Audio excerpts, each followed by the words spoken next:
একটু দেখি মোবাইলটা চাপ পড়ে না আমি দেখে দেখি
Thank you.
নানটা মামা হবে নাও দিব মামা হবে বসু 5 মিনিট ধরো তুই শিখে আসতো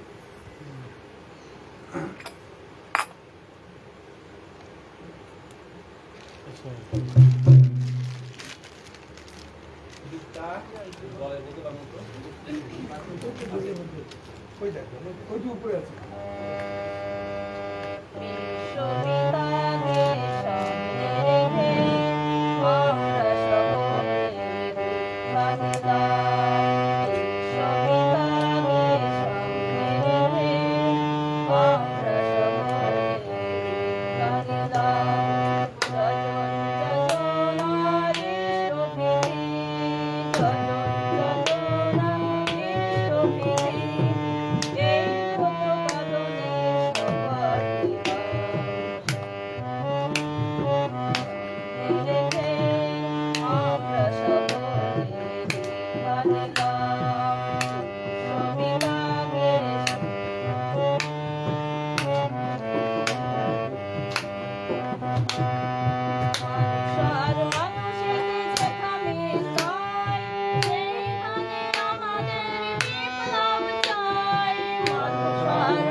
আছে না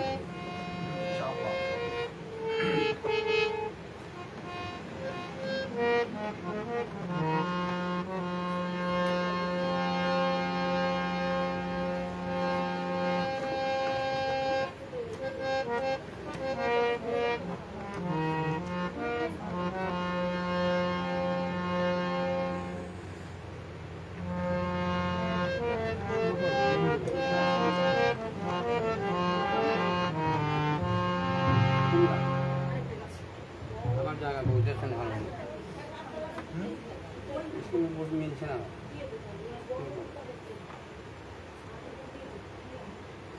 আমার সে জায়গায় বুঝতেছে না বাজে নাই দিকে তোমার তাহলে পড়ছে না নাকি কাউকে দাও হ্যাঁ তুই দেখো বৃন্দাবনটা লেখা আছে বৃন্দাবনে টানা আছে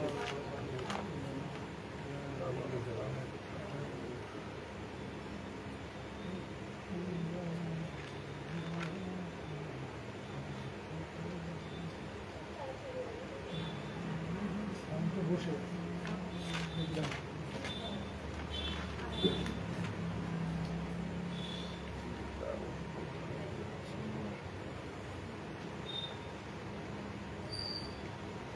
বুঝতে পারি না তোমার দাঁড়াও দাঁড়াও দাঁড়াও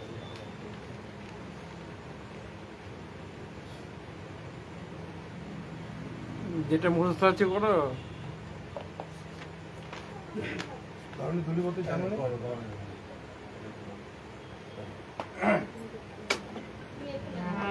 ধরণী ধুলি পথে সেজে মানি ছড়াই যায় ধরণী ধুলি পথে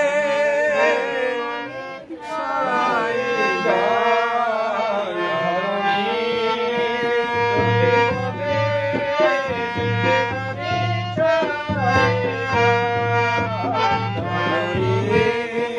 ধুলি পথে সেজে মানি ছড়াই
চরম মরম ব্যথা নীরব বুকের ব্যথা চরম মরম ব্যথা নীরব বুকের ব্যথা চরম মরম ব্যথা নীরব বুকের ব্যথা ওরে ছন্দ ছড়া ভাঙ পাশানে করা ওরে ছন্দ ছড়া ভাঙ পাশানে করা ছন্দ ছড়া ভাঙ পাশানে করা ওরে ছন্দ ছড়া ভাঙ পাশানে করা ছন্দ ছড়া ভাঙ পাশানে করা নারায়ণ লীলানি না ওরে ছন্দ ছড়া ভাঙ পাশানে করা ওরে ছন্দ ছড়া ভাঙ পাশানে করা ওরে ছন্দ ছড়া ওরে ছন্দ ছড়া ভাঙ পাশানে করা ওরে ছন্দ ছড়া ওরে ছন্দ ছড়া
সব দেহ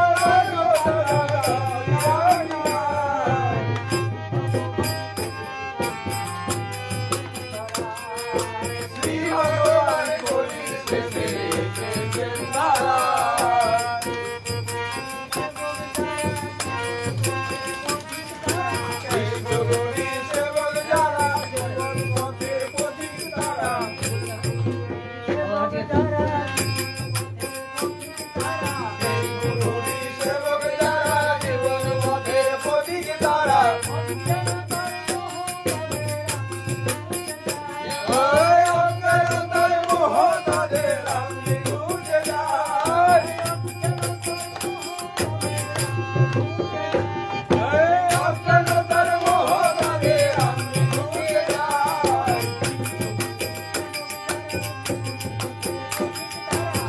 গুরুবি দেবক দ্বারা জীবন পথের প্রতীক দ্বারা গুরুবি দেবক দ্বারা জীবন পথের প্রতীক দ্বারা অজ্ঞানতার মোহতারে আমি ডুবে যাই অজ্ঞানতার মোহতারে আমি ডুবে যাই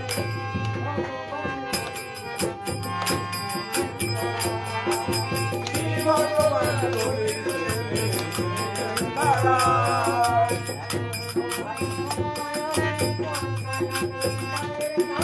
এখনো ভাই সময় আছে দয়ালের মায়ের কাছে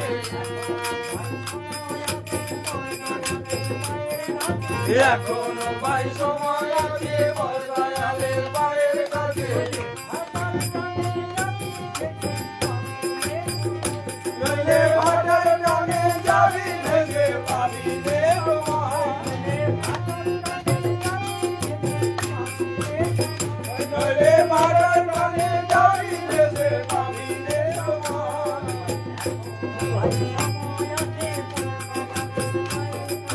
এখনো ভাই সময় আছে দয়ালের মায়ের কাছে এখনো ভাই সময় আছে দয়ালের মায়ের কাছে নইলে ভাটার টানে যাবি ভেঙে পাবি রে তোমায় নইলে ভাটার টানে যাবি ভেঙে পাবি রে তোমায়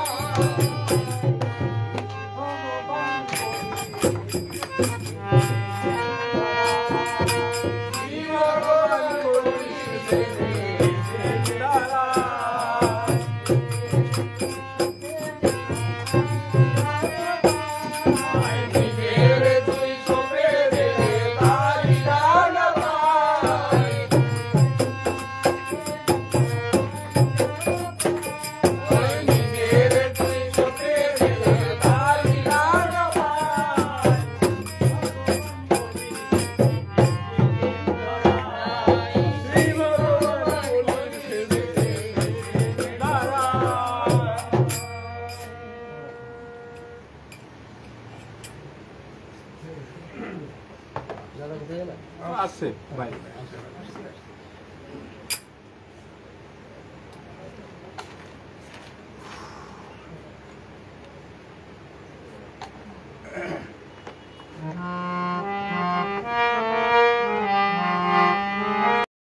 মাদার ভাই বুঝা সব তোর পায়ে দিয়ে মাদার ভাই বুঝা সব তার পায়ে দিয়ে মাদার ভাই বুঝা সব তোর পায়ে দিয়ে আনন্দে রাধা নামে জগৎ মাতা ওই আনন্দে রাধা নামে জগৎ মাতা মাদার ভাই বুঝা সব তার পায়ে দিয়ে মাদার ভাই বুঝা সব তার পায়ে দিয়ে মাদার ভাই বুঝা সব তার পায়ে দিয়ে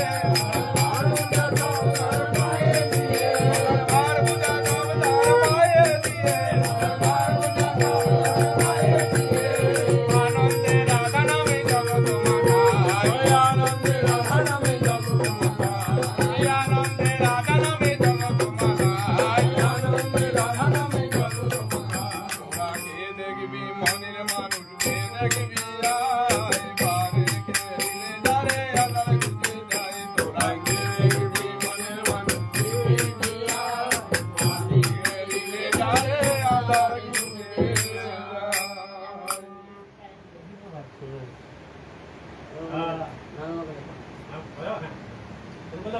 হ্যাঁ দিদি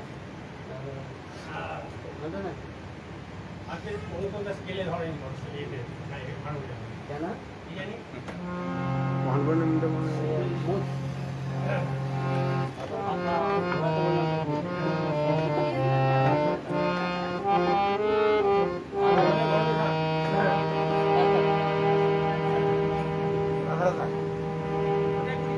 ভালো ভালো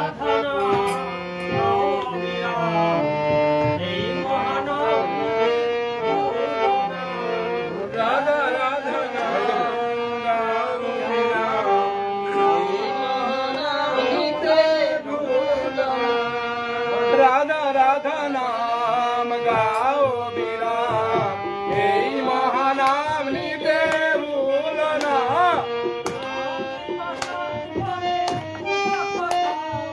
নামে বাজান বলে বাবা কথা বলে নামে বাজান বলে বাবা কথা বলে মহানামের এই তুলনা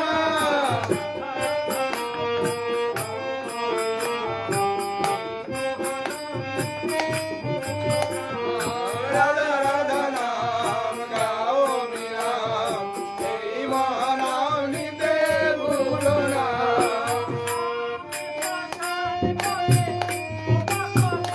বলে নামে বাজান বলে বাবা কথা বলে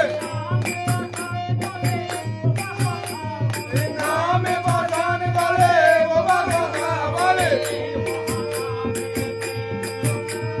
নামে বাজান বলে বাবা কথা বলে মহানামের তুলনা নামে বাজান বলে বাবা কথা বলে বলে নামে বাজান বলে বাবা কথা বলে নামে বাজান বলে বাবা কথা বলে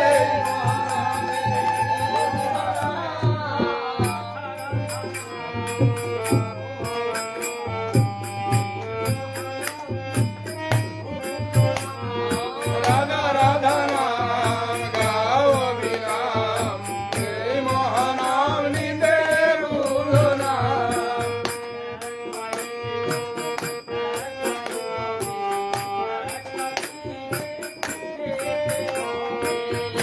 একাই সেজো একাই ভাবে একাকি যেতে হবে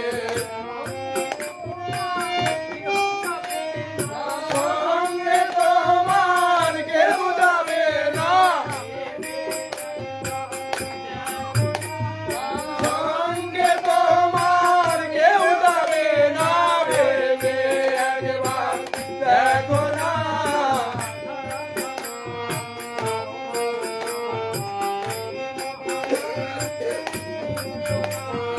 রাধা রাধা নাম গাও বিরাম এই মহানাম নিতে ভুলো না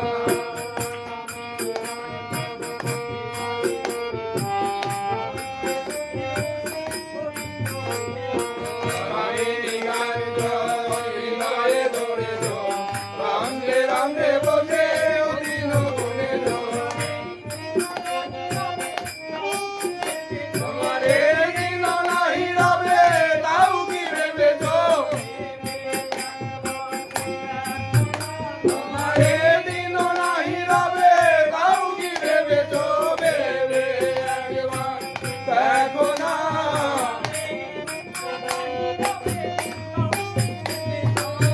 দিন নাহি রবে তাও কি ভেবেছ দিন নাহি রবে তাও কি ভেবেছ দিন নাহি রবে তাও কি ভেবেছ ভেবে একবার দেখো না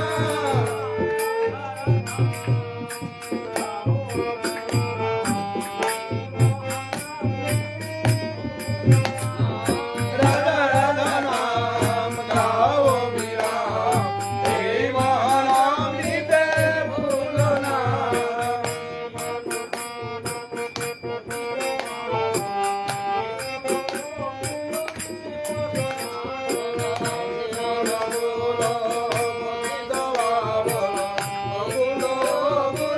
বিভাজনা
তুই কর তাহলে হ্যাঁ হালকা করে করলে হ্যাঁ হালকা করে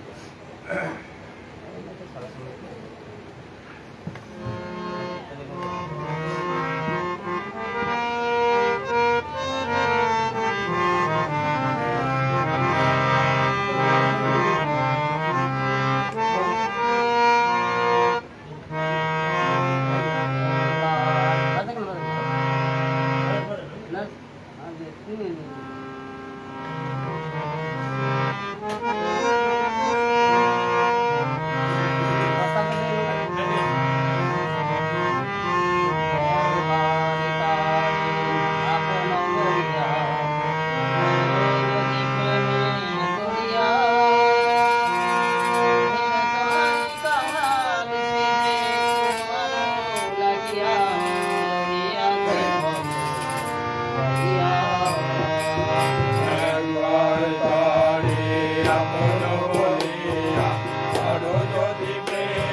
সঙ্গে একজনেরও সঠিক বলে ছেড়ে দেবে, বাবা হ্যাঁ বাবা তাড়াতাড়ি ছেড়ে দেবে, হ্যাঁ যত তাড়াতাড়ি করে ছিল, খুবই গরম পড়েছে।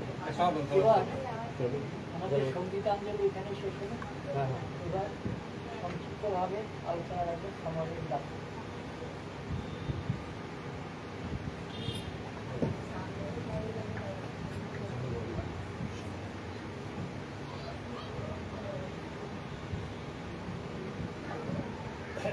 পুরুষোত্তম শ্রী ঠাকুর অবধূত চন্দ্রের চরণে আমি আমার নিবেদন করি।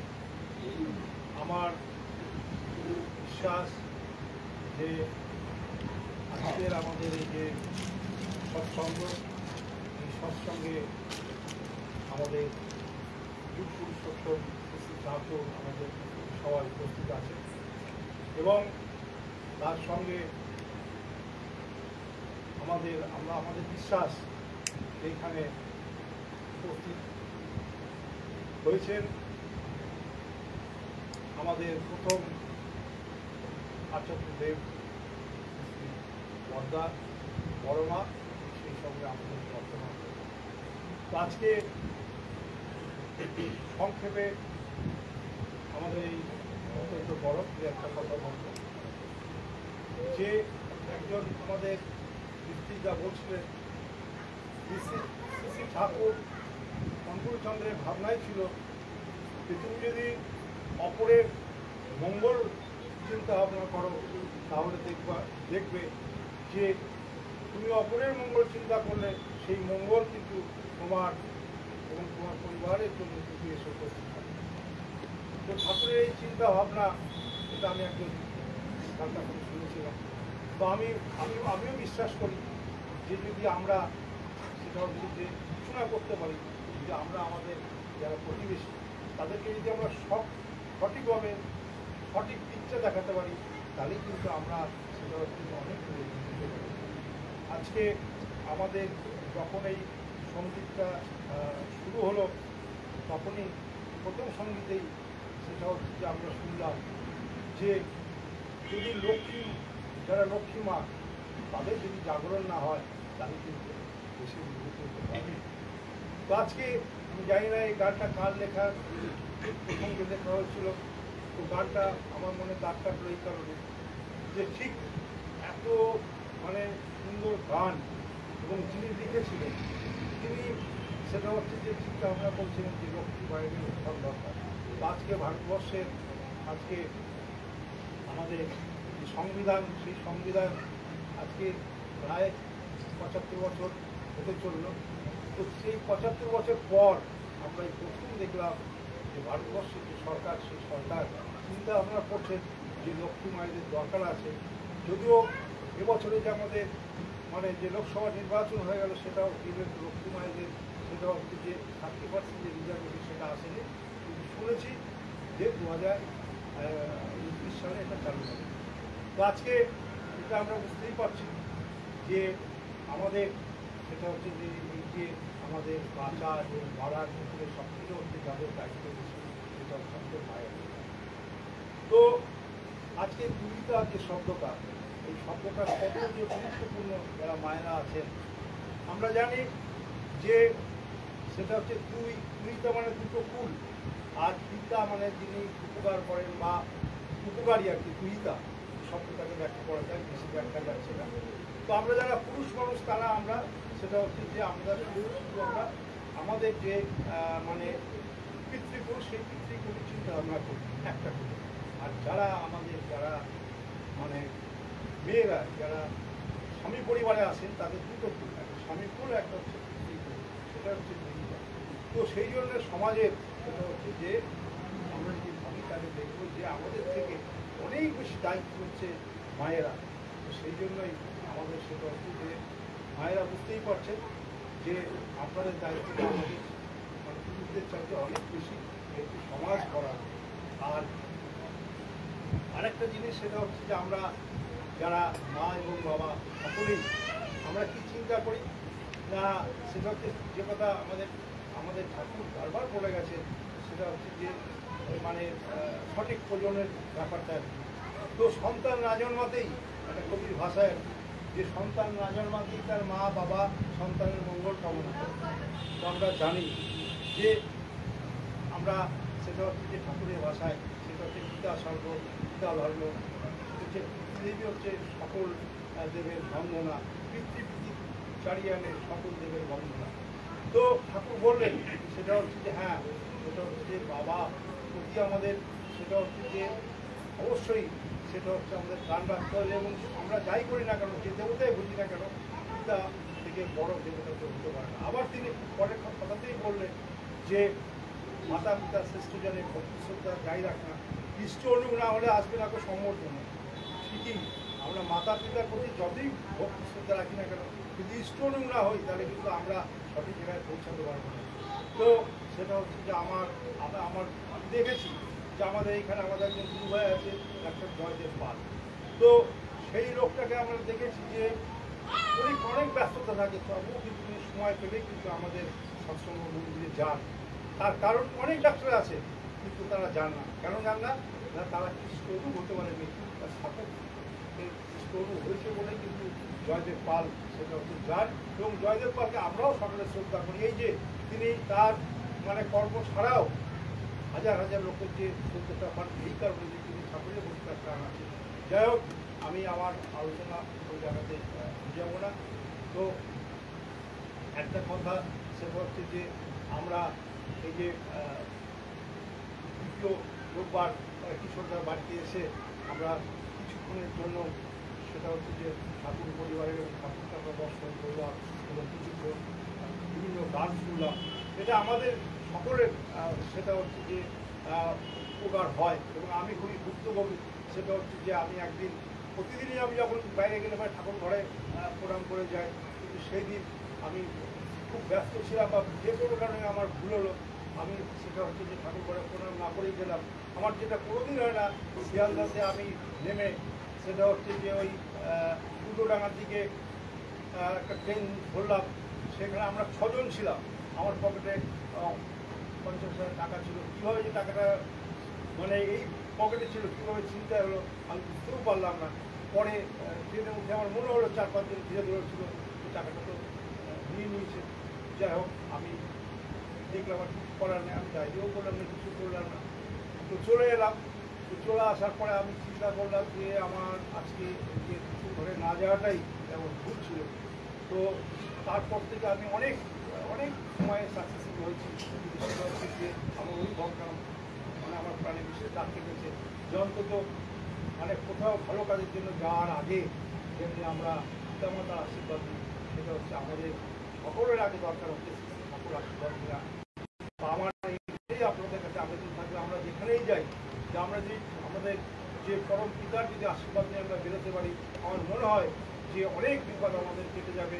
সেই জন্য আপনাদের সকলের জন্য আমি শ্রী ঠাকুরের কাছে আমি আমার অন্তরস্থল থেকে প্রার্থনা কামনা করছি যে ঠাকুর জানি আমাদের সকলের বিপদে চলে ঠাকুরের পরিবারের সবার প্রতি আমি আমার নমস্কার থেকে আলোচনা এবার একটি গরমে আমাদের অতিষ্ঠ হতে হচ্ছে, তবুও দাদা মায়েরা দেখেছেন, উপস্থিত হয়েছেন, কষ্ট ভোগ করছেন, যেতে ঠাকুরের কাছে আমি সকলের শুভকামনা করি। এবার সামান্য সংক্ষিপ্ত আলোচনা রাখবেন সনাতন দাস।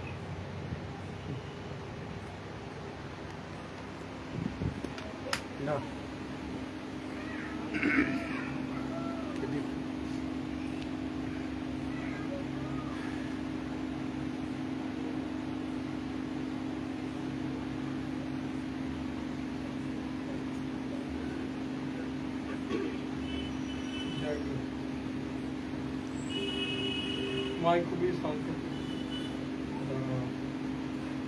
কিশোরকান্তি রায় মহাশয়ের যে আমাদের আজকে মাসিক সৎসঙ্গ আমরা সম্মিলিত হয়ে থাকি মাসিক, যেসব দিনগুলোতে আসতে পারি খুবই নিজেকে ধন্য মনে করি। কারণ প্রভুর গুণগান গুণকীর্তনের সামিল হতে পারা, উপস্থিত হতে পারা খুবই ভাগ্যের ব্যাপার। তো বিষয় হচ্ছে এতক্ষণ গান কীর্তনের মাধ্যমে আমরা প্রভুর গুণগান গুণকীর্তন শুনছিলাম। আসতে মায়েরা আর একটু 2-5 মিনিট বসো, তাহলেই সময় শেষ। একটু ধৈর্য ধরে বসো, আর কথা নেই। তো আমাদের দয়াল দয়া করে এসেছে আমাদের অন্ধ আমরা জীব, আমরা অথাও সাগরে, এই ভব সাগরে ত্রিতাপ জ্বালাই ভুগছি। একটা ছোট দৃষ্টান্তের কথা বলি, দৃষ্টান্তটি ভালো লাগে। দৃষ্টান্তটি এরকম, এক জমিদার, বুঝলেন, জমিদারের অসুস্থ হয়ে পড়েছে, বয়স হয়েছে। জমিদার মানুষ তো প্রচুর অর্থকড়ি আছে, হ্যাঁ, তার মানে বিষয় সম্পত্তি অভাব নাই, তার লোকজনের অভাব নাই, ঠিক আছে। তাকে এবার চিকিৎসা করছে, টাকা পয়সা করতে করছে বাড়ির মানুষ, তার পরিবার পরিজনের যারা রয়েছে। ধরেন লালবাগে ধরেন জমিদার বরণ করে গেছে, ভালো ডাক্তার দেখাচ্ছে, লালবাগ টালবাগ দেখিয়েছে, হয়নি, সারেনি, বরণ করে গেছে। বহরমপুরে ডাক্তার দেখিয়েছে, বুঝলেন, জমিদার।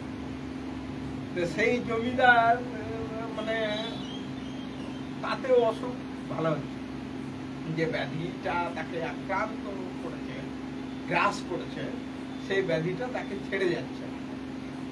এমনই ব্যাধিতে সে জরাজীর্ণ হয়ে, বুঝলেন। বহরমপুরে না হলে এবার স্বাভাবিক কলকাতায় যাবে, তাই তো, আমরাও যাই।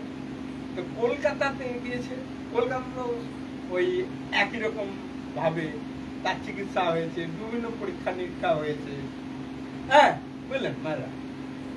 ওই পরীক্ষা নিরীক্ষা হওয়ার পর, চিকিৎসা হওয়ার পর, সে কলকাতাতে কিছুদিন থাকার পরে সে যখন মানে সুস্থ না হয়েছে, বাড়ি ফিরে এসেছে।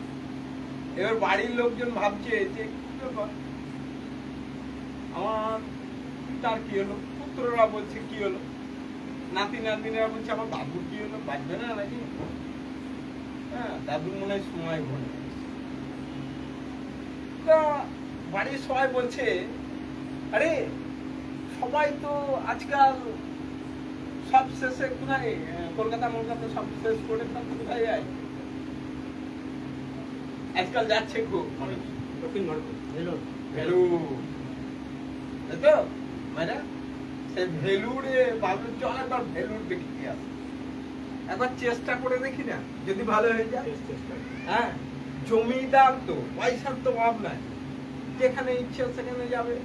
হ্যাঁ, এবার ভেলুর টেলুর গিয়েছে, ভেলুরের ডাক্তার দেখিয়েছে, ভেলুরের ডাক্তার দেখিয়ে বলেছে এই ব্যাধি, যে ব্যাধিতে মানে আপনাকে গ্রহণ করেছে, সে ব্যাধি ছেড়ে যাওয়ার মতন না, অতএব বাড়িতে নিয়ে যেতে ভালো হবে।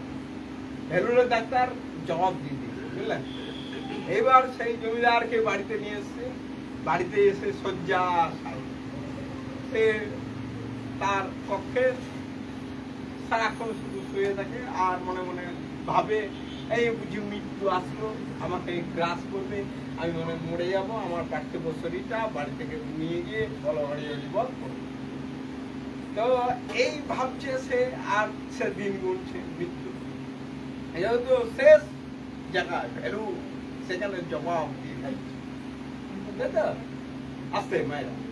হ্যাঁ, দিয়ে এবার সেই জমিদারের পাশের গ্রামে একটা বালক থাকে,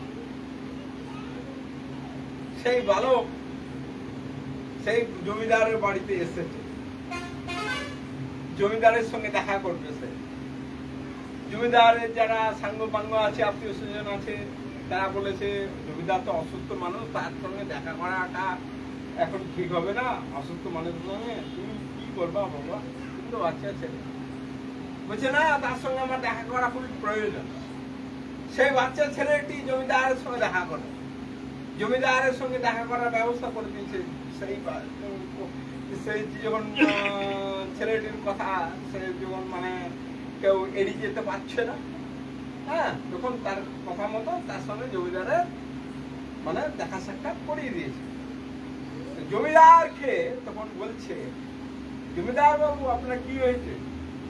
আর বলিস না বাবা, এই তো আমি বহরমপুর, কলকাতা, ভেলুর সব ঘুরে আসলাম। আমার যা মানে ব্যাধি হয়েছে, যা রোগ হয়েছে, আমি যে রোগে আক্রান্ত সে রোগ ভালো হওয়ার না, আমি মনে মরে যাবো খুব তাড়াতাড়ি, বুঝলি, আর মনে হয় বাঁচবো না। বলছি কে বলেছে জমিদার বাবু আপনি বাঁচবেন না? আপনি বাঁচবেন না এই কথা আপনাকে কে বলেছে? আপনি বাঁচবেন, আপনার আয়ু আরো বাড়বে। কি করে জানেন? কি করে নেবে? কি ব্যাপারে এই কথা বলছেন? কি করে এত বড় বড় ডাক্তার ফেল করে গেল, কেউ কোনো মানে হ্যাকিম কবিরা যা ছিল সবকে দেখিয়ে দিয়েছি, তুই আবার কি বলছিস কি করে বাঁচবো আমি? আমার বাঁচার উপায় কি? আমার পথ কি বাঁচবে? তখন বলছে যে জমিদার বাবু আপনার বাড়ির পিছনে একটি খুব পুরনো একটা গাছ আছে, আছে তো? বলছে তা আছে বই কি, আমার তো মানে জমিদারি বাগান টাকা, তা সেখানে বিভিন্ন ফল ফুলের গাছ, বিভিন্ন গাছ গুছালি তো থাকবে, আছে বই কি? বলে হ্যাঁ, ওই একটি বিশেষ গাছ আছে, সেই গাছের 5টি পাতা আপনি রোজ সকালবেলায় নেবেন গাছ থেকে পেড়ে, এবং গঙ্গার জলে ভালো করে ধৌত করবেন, দিয়ে আপনি সেটাকে সেবন করবেন। আপনার রোগ বেলায় যা আছে, যে রোগে আপনি আক্রান্ত হয়েছেন, সেই রোগ আপনার পালিয়ে যাবে। তো দৃষ্টান্তিতে আপনাদের সামনে উপস্থাপন করলাম, এবার একটু বুঝিয়ে। এই যে রোগ, জমিদার, জমিদার হচ্ছে না আমরা সবাই এই জমির মালিক। এই যে আমরা তিতাব জ্বালা ভোগ করছি, আমাদের প্রত্যেকের একটি রোগ আছে, ত্রিতাপ জ্বালা, এই ভব রোগ। এই রোগে কিন্তু আমরা সবাই আক্রান্ত। এই রোগ থেকে রক্ষা পাওয়ার জন্য পরম দাস শ্রী ঠাকুর অনুকূল চন্দ্র ওই 5টি পাতা গাছতে, ওই গাছ, ওই বৃক্ষ হচ্ছেন তিনি। আর বৃক্ষের 5টি পাতা হচ্ছে সেই ওষুধ, যজন যাজন ইষ্টভীতি আর স্বাস্থ্যয়নী সদাচার। সেইটার যে গঙ্গার জলে ধৌত করার কথা বলা হচ্ছে, সেটা হচ্ছে সৎনাম। তুমি সৎনাম গ্রহণ করো, সৎসঙ্গের আশ্রয় গ্রহণ করো, আর সদ্গুরু শরণাপন্ন হও। এই যে সত্যানুসরণে বলা হয়েছে। এবং উষাই নিশাই মন্ত্র সাধন চলা প্রায় জপ, ইষ্ট নির্দেশ যথাসময় ইষ্ট নির্দেশ মূর্ত করাই তো। তো এই যে চলা ফিরাই জবের কথা বলা হয়েছে, ওই যে 5টি পাতাকে ভালো করে ধৌত করা, যথাসময় ইষ্ট নির্দেশ, সেটাইকে মূর্ত করতে হবে, মূর্ত করে তুলতে হবে। কি করে মূর্ত করে উঠবে? এইরকম সৎসঙ্গে আসতে হবে মাঝে সাঝে। ওই কিশোর কান্তি রায় যেমন সৎসঙ্গের আয়োজন করেছে, এরকম আয়োজন আরো আরো জায়গায় হয়, সেসব জায়গায় যেতে হবে। শুধু কিশোর কান্তির বাড়িতে মাসে একবার হয় আর আসলাম, 4 মাসে গেলাম আর চলে গেলাম, হবে না। আরো সৎসঙ্গ আছে, তার কাছে যেতে হবে, তার গুলো কীর্তন গুলো গান যেখানে হবে সেখানে ছুটে। আমাদের কাছেই কেন্দ্র মন্দির আছে, একটু কিছুদিন এগিয়ে গেলে বহরমপুরে সৎসঙ্গ বিহার হয়েছে, সেখানে মাঝে সাঝে আমাদের ঠাকুর পরিবারের দাদারা আসেন, থাকেন। কিছুদিন পরে টিঙ্কুদা আচার্য দেবের, বর্তমান যিনি আচার্য দেব, তার ভাই আসবেন এবং দীক্ষা দিবেন, থাকবেন তিনি, দর্শন প্রণাম হবে। যারা স্বস্তানি গ্রহণ করতে চায় স্বস্তানি দিবেন, যারা দীক্ষা নিতে চায় দীক্ষা দিবেন তিনি। কত তারিখ যেন? 17 তারিখে না, কত তারিখে? 17 তারিখে আসবেন, দুবার আসবেন তিনি। মানে 17 তারিখে প্রথমে এসে তিনি থাকবেন, আবার বেরিয়ে যাবেন, এরকম প্রোগ্রাম আছে। তো বিষয় হচ্ছে আমরা চেষ্টা করলে সবকিছু করতে পারি। ওইরকম জমিদারের ব্যাধি ওইরকম আমরা সারিয়ে তুলতে পারি। ওই ভব জ্বালা থেকে আমরা তিতাব জ্বালা থেকে উদ্ধার পেতে পারি ওই পঞ্চ বিধানের মাধ্যমে। যজন যাজন ইষ্টভীতি স্বাস্থ্যয়নী সদাচার। যজন মানে তার বিষয়কে জানা, যজন মানে হচ্ছে তার জানানো, এবং ইষ্টভীতি। ইষ্টভীতি হচ্ছে এমনই একটা জিনিস, ইষ্টভীতি, হ্যাঁ, মানে জীবন যদি যায় রে তোর ইষ্টভীতি ছাড়িস না, ধর্ম অর্থ কাম মোক্ষের ওই নিশানা করিস না। যতই আসুক আপদ বিপদ, যেমনই হোক প্রাণ, ইষ্টভীতি আনে আনে সবার পরিত্রাণ, আনে আনে। ঠাকুর জোর দিয়ে বলেছেন এই জায়গায়, আনে আনে সবার পরিত্রাণ। ইষ্টভীতি এমনই একটা জিনিস। তো আমি আর দীর্ঘায়িত করছি না আমার আলোচনা, সময় অতিক্রান্ত হয়ে গেছে। আমাদের 1 থেকে 1.5 ঘন্টার মধ্যে সৎসঙ্গ শেষ করতে হয়, 2-3 মিনিট পার হয়ে গেছে। তা কি করবো, ধ্বনি দিব? ধ্বনি দিব? আচ্ছা, ধ্বনি দিচ্ছি।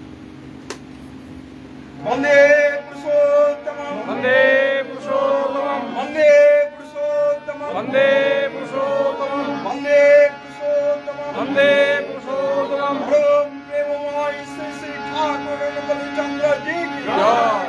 পরম প্রেমময় শ্রী শ্রী ঠাকুর অনুকূলচন্দ্র জি কি জয়। পরম প্রেমময় শ্রী শ্রী ঠাকুর অনুকূলচন্দ্র জি কি জয়। পরমারাধ্যা জগজ্জননী শ্রী শ্রী পরমাত্মা জয়।